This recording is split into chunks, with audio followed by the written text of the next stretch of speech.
রাজ্যে এবার সিবিআই এর থানার প্রয়োজন রয়েছে, এমনই মন্তব্য বিচারপতি অভিজিৎ গঙ্গোপাধ্যায়। অন্তত 3 থেকে 4টি সিবিআই থানা গঠনের প্রয়োজন রয়েছে বলে মন্তব্য করেন এদিন বিচারপতি গঙ্গোপাধ্যায়। আমরা বিস্তারিত জানবো, আমরা কথা বলবো। আমাদের প্রতিনিধি অর্ণবাংশ নিয়োগী রয়েছেন আমাদের সঙ্গে। অর্ণবাংশ, কিসের প্রেক্ষিতে বিচারপতি গঙ্গোপাধ্যায়ের এহেন মন্তব্য? দেখো, প্রথমত জলপাইগুড়ি সমবায় দুর্নীতি মামলায় মুখ্য সচিব একটি হলফনামা জমা দিয়েছে। তার বক্তব্য, তারা সুপ্রিম কোর্টে মামলাটি করেছিলেন, সেখানে তারা পরাজিত হয়েছেন বা জয় যুক্ত হতে পারেননি, এবং তারা এই লাস্ট লাইনে লিখছেন যে আমরা অফিসার এবং যা যাবতীয় সাহায্য আমরা দেবো, কিছু সময় লাগবে। এই হলফনামাটি দেখার পরে বিচারপতি কিন্তু বলেন যে এনাফ ইজ এনাফ, সবকিছু সহ্যের একটা ক্ষমতা রয়েছে। কারণ কোথাও কোনো bench, division bench, supreme court stay দেয়নি, কারণ নির্দেশ খারিজ হয়ে গিয়েছে, তাদের আবেদন খারিজ হয়ে গিয়েছে, তারপর তারা কেন এত দেরি করছে, এই প্রশ্ন কিন্তু বেঞ্চ তুললো।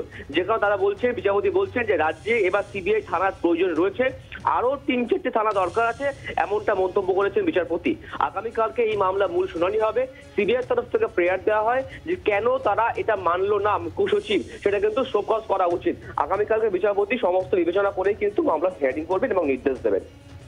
অর্ণবাংশ, তুমি আমাদের সঙ্গে থাকো। আপনাদের আরো একবার জানাবো, রাজ্যে বা সিবিআই থানার প্রয়োজন রয়েছে, এমনই মন্তব্য করেন বিচারপতি অভিজিৎ গঙ্গোপাধ্যায়। অন্তত 3 থেকে 4টি সিবিআই থানা গঠনের প্রয়োজন রয়েছে। ইন্সপেক্টর, কনস্টেবল সবাইকে নিয়ে থানা তৈরি করার সময় এসেছে, এমনই মন্তব্য বিচারপতি অভিজিৎ গঙ্গোপাধ্যায়। জলপাইগুড়ি সমবায় দুর্নীতির মামলা শুনানি চলাকালীন এই মন্তব্য করেন বিচারপতি অভিজিৎ গঙ্গোপাধ্যায়। বাংলার আওয়াজ, বাঙালির আবেগ, জি 24 ঘন্টা।